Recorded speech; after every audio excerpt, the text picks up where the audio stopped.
What do we call this one? No one here is spiritually fucked? Not a one is Not a spiritually one. fucked.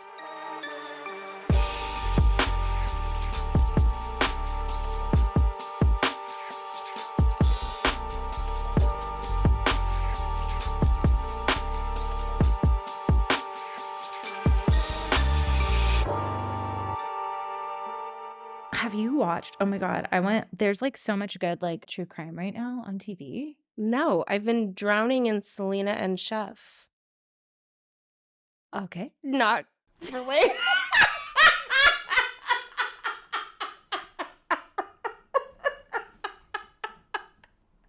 Okay. Okay. You said drowning in, and I was like, oh no. What is this juicy? It's Selena and Chef. I love Selena Gomez so much. It's sick how much I love. It's just her music.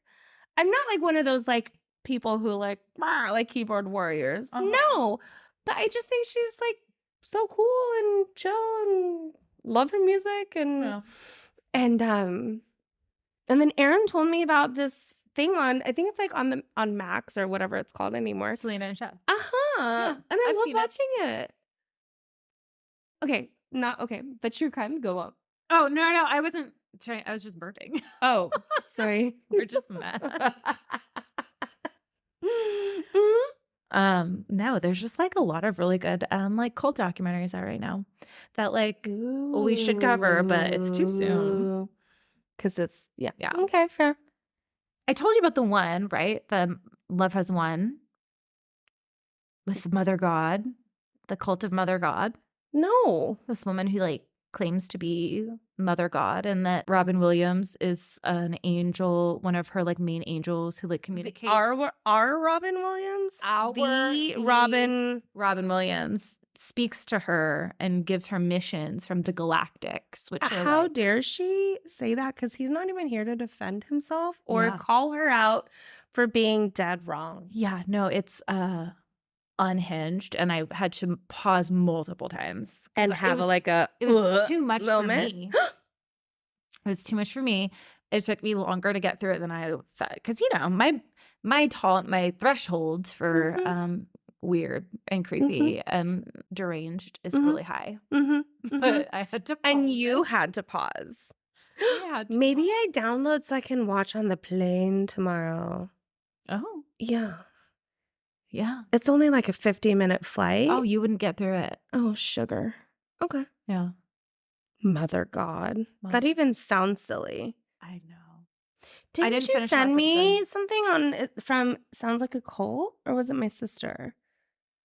They did. Oh, Sounds Like a Cult did a episode on the Duggars. I actually know nothing about the Duggars. I know too much about the Duggars.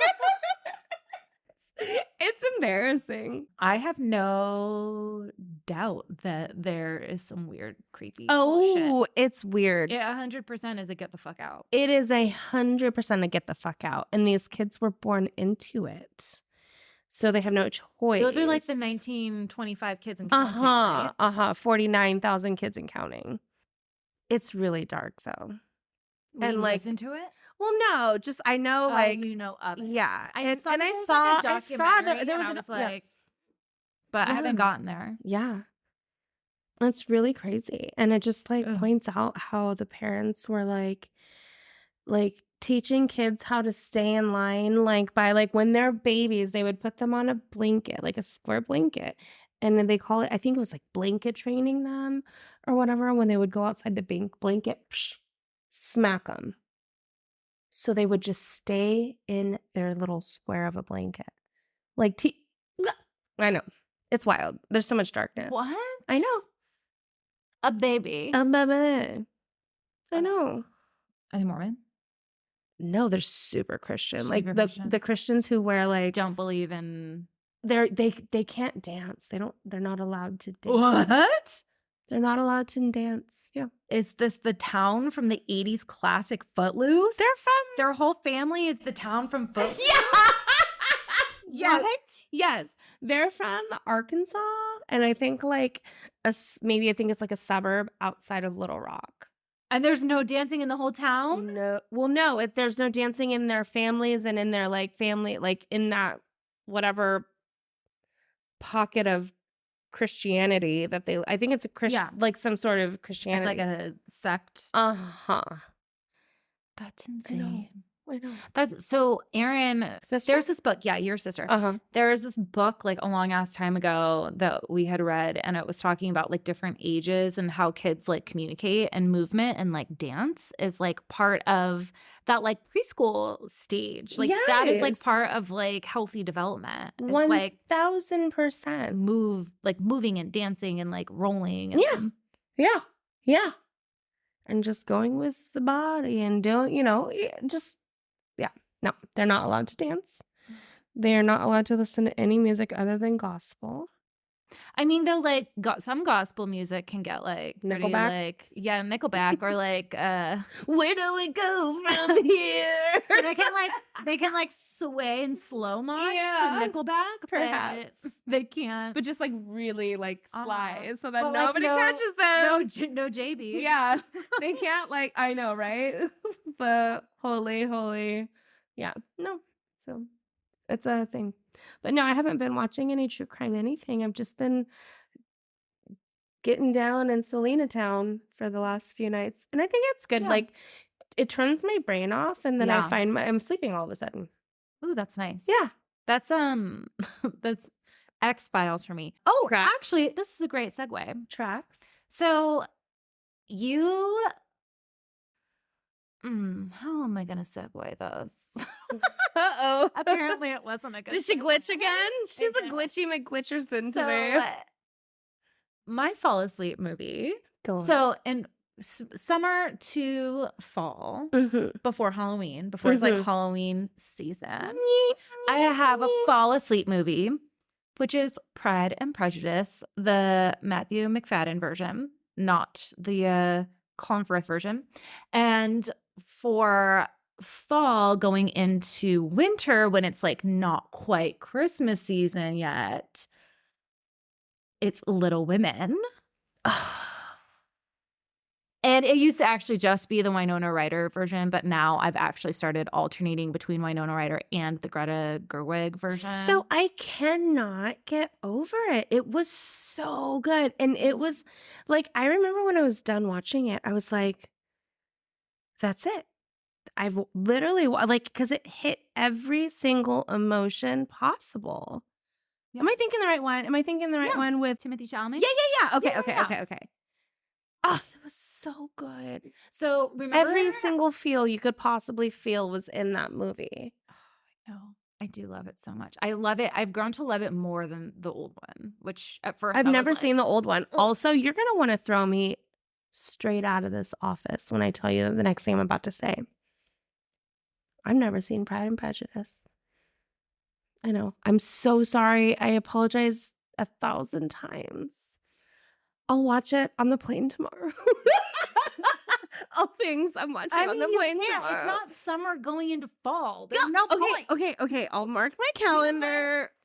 August. So spring is also acceptable. Okay. However, I prefer summer going into fall. A summer going into fall. But it is good year round. It is fucking good ass movie. Okay. But so you know that scene in Little Women where they're in the attic and they're like they're getting dressed to like put on a play. Joe is like directing everybody and it's like, this is like how we're gonna do it, and it's gonna be like an adventure. And they have like the mustaches or mustache. It's mustaches. Mustache. Oh, I've never heard mustache, but mustache. That's not a thing. I think we're gonna have to go with that moving forward. So she's like directing this like play she wrote. So none of that would have ever happened if Louisa May Alcott, the woman who wrote Little Women, lived in what people at the time called a cult. Shut up. Yeah. And so you asked me the last episode to do an episode about a cult that doesn't have a complete like shit ending where like, well, no. You didn't ask for that. Well, back it up a little bit. Where it wasn't like some creepy criminal. Yeah. And I mean, I guess in some ways it did end up really working out really well. Uh-huh. Maybe not for the people there. No. Okay. But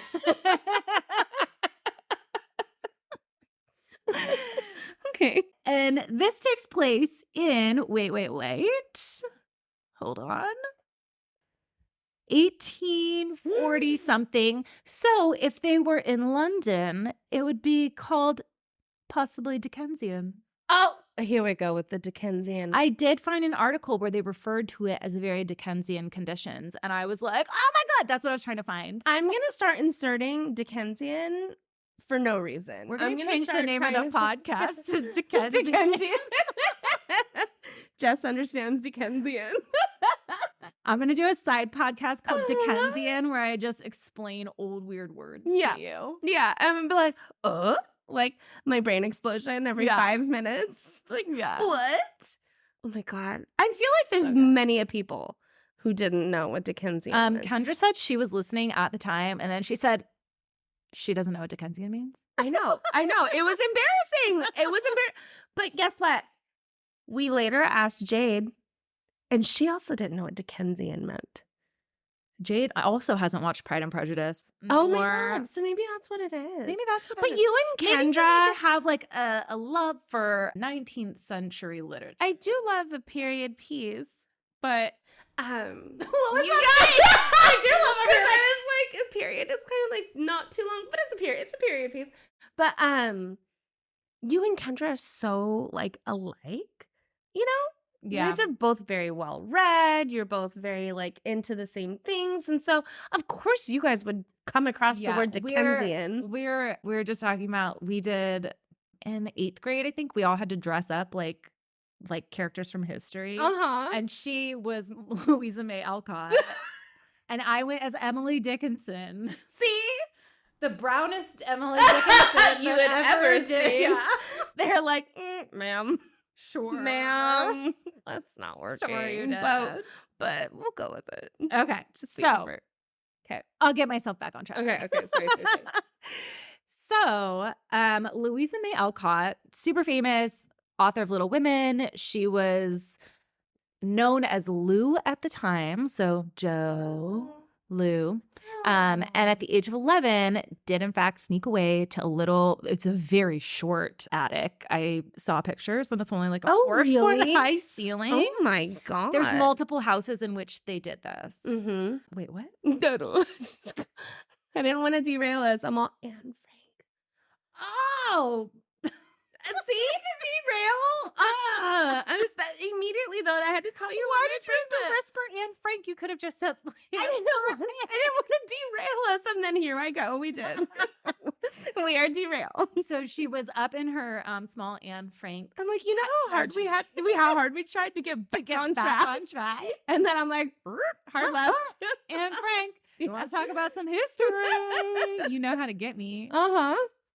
Cue me just you're gonna hear the keyboard tapping. How tall was the ceiling in Anne Frank's attic? 4 feet. Wait, was it? I don't know. I made that up. But wait. No, I think it was really that.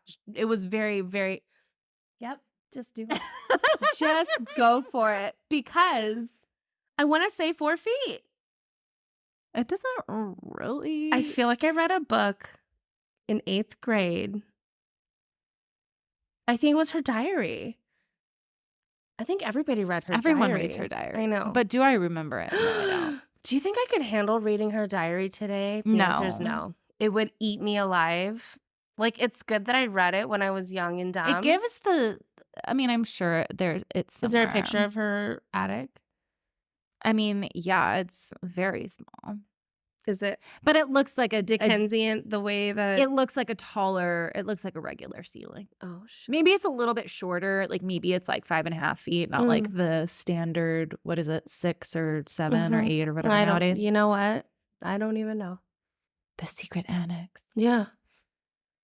Oh, okay. God, all right. Now I'm on the fucking website. See, okay. I'm telling you. I was trying to whisper it so I didn't derail us. And you're like, wait, what was that? Wait, what is the actual? Was it the same parallels? I like historical parallels. I do too. It's so crazy. And you know what's crazier? And this is a certain but when you think like of something and you're like, oh my God, that was a long time ago. And you're like, they could be alive today. Like Dr. Martin Luther King, like, oh, like Ruby Bridges. Like Ruby Bridges is like very young. She's like my aunt's age. That's crazy. Okay, so Louisa May Alcott went by Lou. She's 11, short addict, putting on plays. And it's at their home known as the Fruitlands, which is also a place where her father attempted to start his own utopian society. And a lot of people at the time were like, that's a cult. Amos Bronson Alcott, who went by Bronson, was born in 1799. Oh, I know you love a Bronson. Yeah, I love a Bronson. Shout out my son, Shepherd Bronson. And he was raised in this small, like, picturesque town in Connecticut called Spindle Hill. Mm-hmm. I didn't need to include that, but it was just a cute. I just like that name. Spindle Hill. Yeah, Spindle Hill. It only had a one-room schoolhouse. He left school at the age of 10. And at 13, went to study with an uncle who was a reverend, but then decided that he'd rather be self-taught. And just he's like, fuck this. Yeah. Bail. He was just like, babe. I could do it better all by myself. Yeah. That was basically what he did. And he just like zooped back home. And he was a reader and felt deeply connected to nature. And he was just not about like the whole like fire and brimstone of religion. At 17, he got his teaching certificate, but it was hard to find a teaching job. So he settled for a job as a traveling salesman. And he didn't do well. He was like, I could feel the job eating away at my soul. And you know, when you're selling something you don't believe in, and his dad had to keep like bailing him out because he'd like go places and then not have the money to come home. So his dad was like bailing him out all the time, and he's just like not good at it. He's not into it, and he's like, my spiritual well-being is like not good.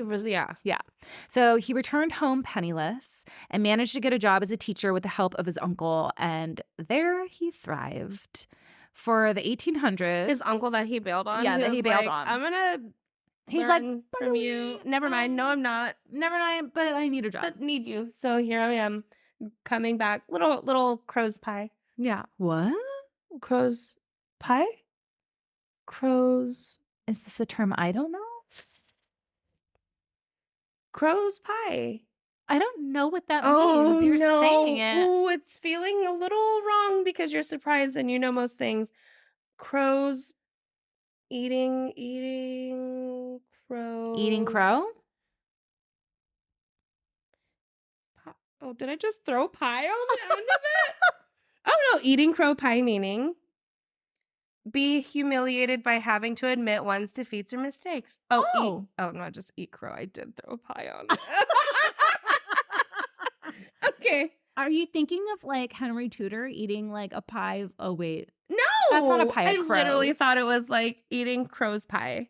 Like a pie made out of crows. Yeah. Okay. That's not a thing? Because when I envisioned it, it's all eating crow. It's like trying to correct me. It's like, stop adding pie. It's like trying to reroute me. Eating crow pie, meaning or origin. The exact origin of the idiom is unknown, but okay. The crow is a carrion eater. So we're going into the physiology of crows. No. Something that's emotionally hard to swallow. Okay. Everything does lead back to pie? Eating. Nope, just crow. He ate crow. Crow and humble pie.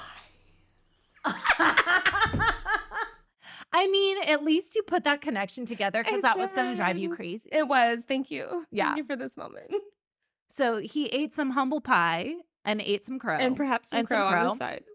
Yeah. And he got a job as a teacher, and he was amazing at it. For the 1800s, he was wildly progressive. He studied the methods of a Swiss educator, Johann Heinrich Pestalozzi? ? Yeah. And implemented his methods into his new classroom. He added backs to benches so students could sit more comfortably. Oh, wow. He improved lighting so they could see. Okay, vision. Yep. And heating so they could focus instead of just like Freeze to death. Mm-hmm. Okay, comfort. He bought little chalkboards for each student with his own money, which that he didn't have much of. he didn't. So that's like big. very Yeah, no, that's a big give. And he de-emphasized rote memorization and was much more conversational and engaged and was kind of like how learning is now, but Yeah. you know, ish. Where like instead of being like remembering something for the sheer reason of remembering it versus understanding it in context. Yeah. Yeah, got it. And so he also refused to beat any kids unless the whole classroom, including the kid that was to be beat, agreed that he should be beat unanimously. That was so fucking wild to me. That was his workaround. Okay. And nobody's going to be like, not every single person will be like, yeah. Yeah. Especially the kid who's like going to get a beating. He's like, no. But the townsfolk did not buy this shit. They were like, you're not teaching my kids and you're not beating them in the way that I want you to. So they all pulled their kids and he got fired. Yeah. For not beating their kids and being progressive. And for like trying to teach them. So this went on for years. He would go to a new school, not beat them, teach them well, and then he'd get fired nonstop for years and years and years. Wow. I respect his hustle for continuing to like stay strong about the way he wanted to teach versus just he never caved the people who wanted he never caved to pressure. He was like, no, this is the way I'm going to do it. Yeah. So holler. So from 1834 to 1837, he somehow was able to run his own school called the Temple School because it was set, I think it was an old Masonic temple. Okay, I'm like, wait. It wasn't a religious thing. It was the building that it was in used to be a temple. Okay, fair. At this point, he was married to a woman named Abigail May, who was his good friend's sister. And she was just a gem of a woman. She was a feminist. She was an abolitionist. She believed in the same methods of teaching as he did. She was just like, oh my God, that's incredible. Super smart, incredible woman. And she supported her family by sewing, cleaning, and cooking in other houses because he was constantly out of a job. So she just like hustled. She's like, okay, I'm going to do all the things that I know how to do. Like, she's like home ec for many homes. Yeah. And making money that way. Well, she was like definitely like the workhorse of the family. Yeah. Together, at this point, they had two daughters, Anna, the oldest, who is like a Meg. So Meg is based on Anna and Little Women. And then Louisa, who is Joe and Little Women. They're very, very poor and just constantly struggling. The Temple School, though, is up and running. He's still not making a ton of money. And his views on teaching got expanded. So he was doing all the stuff he was already doing. But he also, I guess, apparently shocked everyone by decorating the classroom warmly and with art. Come on. Oh my scoff. Oh my God. Look at that bust of Play-Doh. Oh no. How dare. Yeah, so we had like, go him. Yeah, awesome. But ultimately, oh shit. Parents couldn't get on board. Oh, they're still. And they ended up closing because he invited a little black girl to come attend the school because he was an abolitionist. Yes. And he was like, yeah, come to the school, come learn. Bring your beautiful brain and let's stretch it. Let's do it. Yeah. And the parents were like, you got to kick that kid out. And he was like, no. And so they ended up. I really love him so far. I know. Okay. Right? Yeah. Okay. Cool guy. I'm like waiting for his shoe to drop and I'm just gonna not anymore. It's fine. No, he never does anything. I will give you this. He never does. He is no Osho. He's no oh my God. No. See, this is where okay. Yeah. Thank you. He has his faults. However, it's not what we think it is. Okay. So it's around this time he becomes a vegetarian because he believes that he doesn't want to harm animals. Like very what? Whoa. Yeah. Honestly, that's so crazy to me because I feel like 1800s. exactly that's like unheard of because that's when it was like still very like people still very much so relied on like I mean, livestock there's still like and little House on the Prairie over here. Yeah. Eating rabbits if they could. Yeah. Just Mom squirrel. and Pa out there shooting. Yeah. Find roadkill. I don't know. Oh, pigtails. Yep. I don't know. Yep. Trenchbull. Oh my God. Trenchbull. And it all comes back to the sweatsuit. my Canadian tuxedo.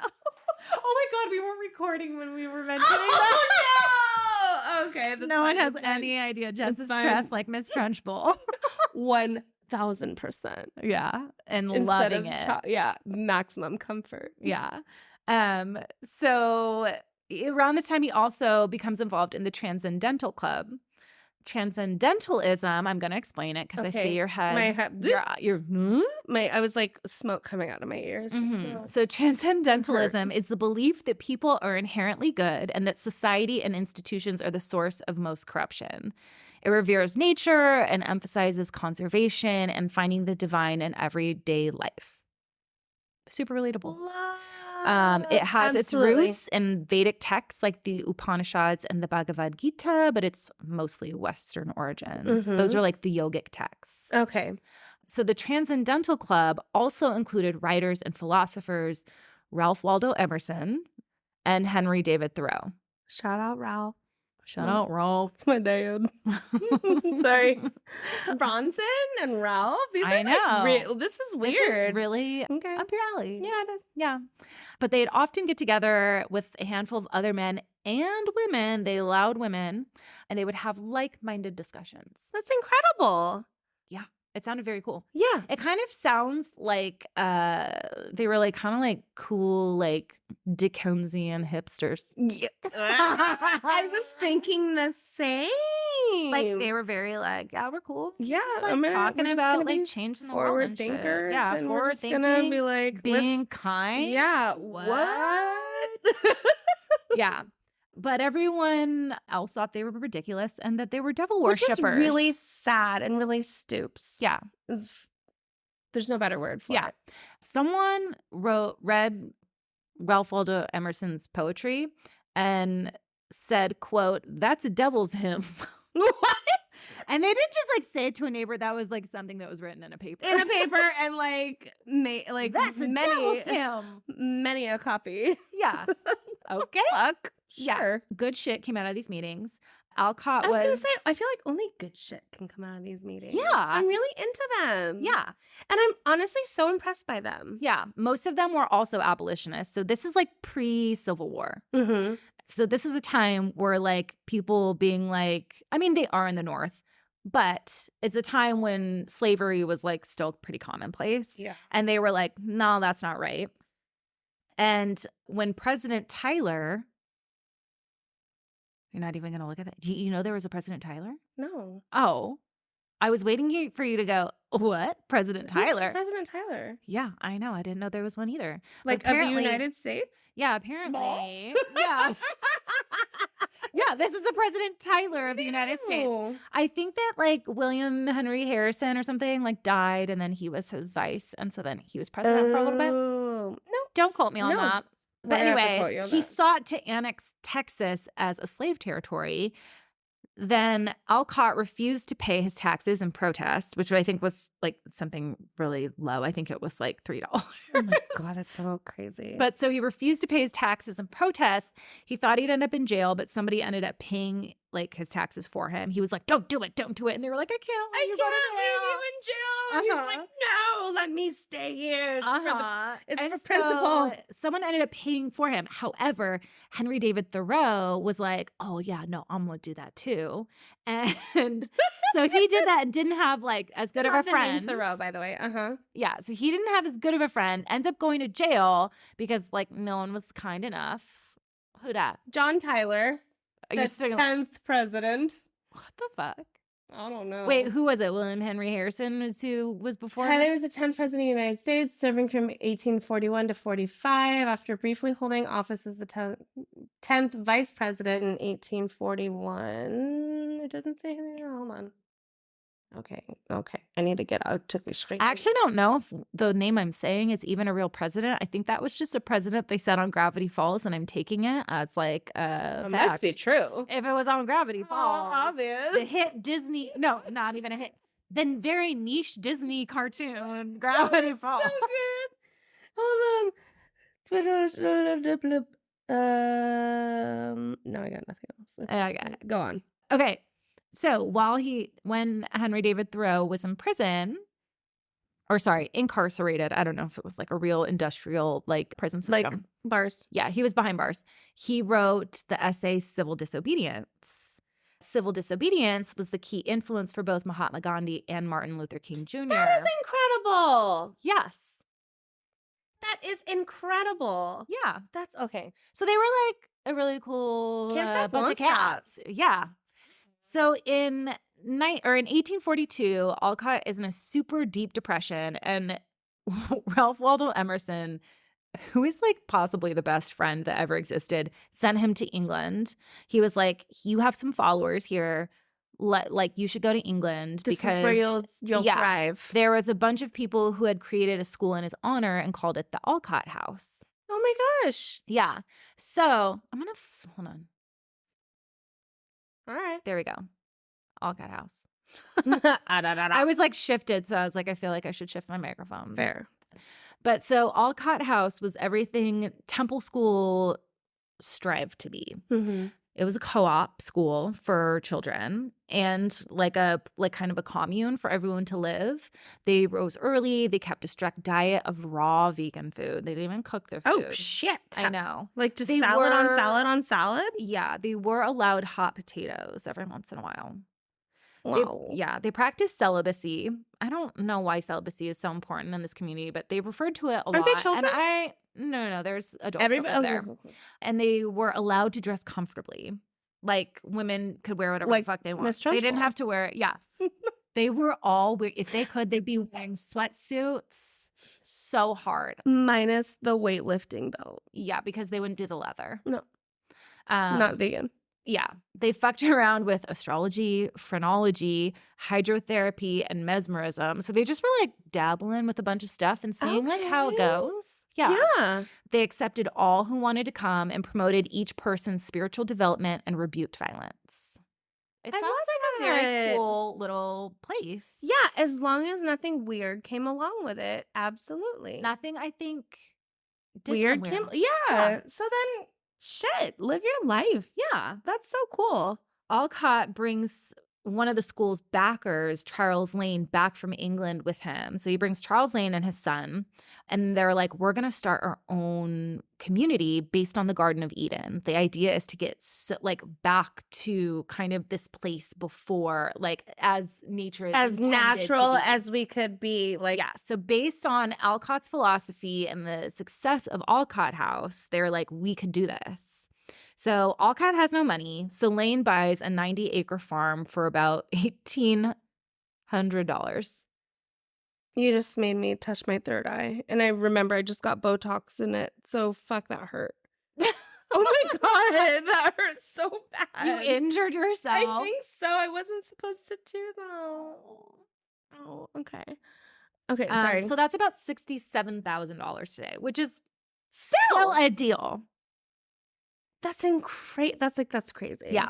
So they bought that and then moved in the following May. There was a handful of apple trees on the property, like maybe 7. And they were like, we'll call it the Fruitlands. There's like 3 blades of grass. We'll call it the Grasslands. Yeah. That's so good. It was Alcott and Lane. Yeah. Whatever. A few apples on this one apple tree. Yeah. Yeah, so it was Alcott and Lane's intention to live in communion with nature and remove themselves from modern institutions, including trade, which that could be rough. Could be rough. The community was entirely vegan, mostly raw vegan, and the idea was to grow all the food they would eat without the use of animals because they considered animal labor slavery, and to make anything they need without animal byproducts. So no lamp oil, no candles, even fertilizer was forbidden, and they wore like only linen because cotton had associations with the slave trade. Wool came from sheep, leather came Oh, gee. linen, and then like canvas shoes. What is linen made from? I don't either. Grass. Uh-oh. I'm going to look it up. Linen is made from fibers sourced from stems of flax plants. Oh, flax? Okay. Yeah. Like flax seeds? Yeah. Okay. All right. So they placed a high emphasis on education for the children and keeping their intuition and imagination strong. So this is why a lot of them were just kind of, there was really only the 4 Alcott girls and Charles Lane's son. I don't think there was any other kids, but they were just kind of like out there, but they like played with the kids. Yeah. Like I think that they were talking about Beth. There really was Beth. There really was a Beth. And so for Beth's birthday, they all gave her hypothetical flowers for her birthday. And each one would be like, I would give you a rose because you were sweet and this and this and this. And like everyone in the community did it, which is like the cutest thing I've ever freaking heard of. That is really sweet. I know. Yes, she died. Spoiler alert. If you haven't seen Little Women, almost 200 years have passed. Honestly, it's just right? Spoiler alert, if you haven't seen or if you haven't seen it, if you haven't read or seen, it's been out for about 3 years now. Yeah. So, but does Beth die in the original one? Yeah, in the books. Yeah. And in real life. But that's how, okay, this is a side note. But Louisa, that's the one name she didn't change because she wanted to immortalize her. Isn't that sweet? Yeah, that's really sweet. Yeah. Oh, gosh. Yeah. I don't know what I would do. Never mind. Can't go down that rabbit hole. So the community had about 14 residents. Thanks. I just switched it for you. 14? 14 residents. So that included the Alcotts. So like Alcott, Abby May, their 4 girls, Charles Lane, his son, and only drew an additional few other people. And they only would come and stay for a brief period of time. Here's a list of some of the people that were there. Go on. Joseph Palmer. He was a beard evangelist. A beard? Do you know that in my phone, I have Aaron's husband, Josh, as Josh Beard? Josh Beard. Because you remember the massive beard he used to have? Beard. He's very beard forward, perhaps. Yeah. Okay. He wore a beard at a time when most men didn't. It was considered slovenly and eccentric. So it was like dirty and weird. Yeah. And he was constantly harassed for his beard in town. They're like, my beard. Yeah. In 1830, armed with scissors and razors, a group attacked him, attempting to shave him. Like they're like holding him down? Yeah. They like mobbed him? Yeah, he managed to fight them off and stab 2 of them. And then he went to jail for defending himself for unprovoked assault. Beard. Yeah. Wow. Yeah. So he ended up, he was supposed to pay a $10 fine, which is about $300 in like today's money. Yeah. He refused to pay because he was like, no, I'm not giving you my money. I didn't do anything. No. And if I give you that money, that's me admitting guilt and I didn't do anything. And I didn't do anything. I was literally protecting myself and my beard. 15 months in jail. Fuck. Are you serious? Yeah. And eventually he ended up paying the fine anyway. He's like, okay, I'm done. Yeah. But I mean, that's a long time. I got it. I picked up what he put down. He said, no, I'm going to stay in here on principle. Yeah. And then said, this is taking a little bit. Taking a little bit longer than I thought. Yeah. So he died in 1873. This is long after the thing. Beards were back in at that point. And on his grave, it says, quote, persecuted for wearing the beard. I love that. So that was one guy. Persecuted for beard. Persecuted for wearing the beard. The beard. Samuel Larned was a religious man who often swore and used foul language because he believed that swearing with a pure heart uplifted those who were listening. I love swearing. Same. I really enjoy. I also believe that if you swear with a pure heart, it uplifts. I'm all same, sir. Same. Samuel Bauer came to the Fruitlands because he wanted to get as close to nature as possible, including going fully naked at all times. And they were like, there's kids. Maybe don't go fully naked, but after the sun sets and the kids are in bed, do whatever you want. You do you. I just don't want my kids seeing your schlongadong. Yeah, like so they let him roam at night. They let him roam. He was free to roam at night. Apparently, there was like accounts of a ghostly naked man roaming the fields afterwards. That because people didn't know that there was like a nudist there. He's just living as free. Yeah. Oh my God.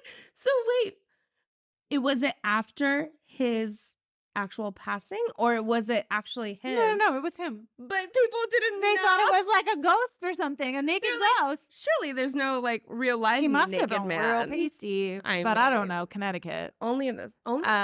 So he ended up leaving though because they weren't hardcore enough for him. Oh, he was very hardcore. Yeah. He was like so hard. He's like, this isn't enough. You know what? I like. He's like, I want to be naked and afraid out there, fully for life. Yeah, and like isolated, probably. Yeah, probably like he's like a Ben Gunn exit. You know what? Thank you. Yeah, he did it. He tried, and he said, "No, I need more." Yeah, and listened to himself. Yeah. Okay. Anne Page was the only other woman besides Abby Alcott, and she did a lot of heavy lifting. Yeah, because patriarchy. Because even if it's enlightened, it's still patriarchy. I'm sure there's still like, absolutely. Yeah. She ended up getting kicked out because she went to a neighbor's house and had a little bit of fish. And they were like, blasphemy. Oh, no, there's no pescatarian. And literally, it's an animal. So I get it. I mean, I kind of think that she probably was like, well, I'm not on the property. But they were like, no. There was a rat on the field is what I'm hearing. There was a rat out there like outing her for having a fish. Yeah. Or what? Did they smell? You know, though, like maybe she didn't wash up well because it is like the 1800s. And maybe they never washed. And you know what? I bet you they didn't wash. She was probably all kinds of stinky already, honestly. Yeah, but you add a fish smell. I don't know. Sometimes Shepherd, stinky. Oh, he's already so fucking stinky. He could eat a dumpster, and I'd be like, "Yep, Shep stinks." Sounds about right. Shep is a stinky guy. He's gonna listen to this when he's like 40 and be like, "That's me." Mom, he still talks like that. Mom, why you call me that? Damn it, I love that kid.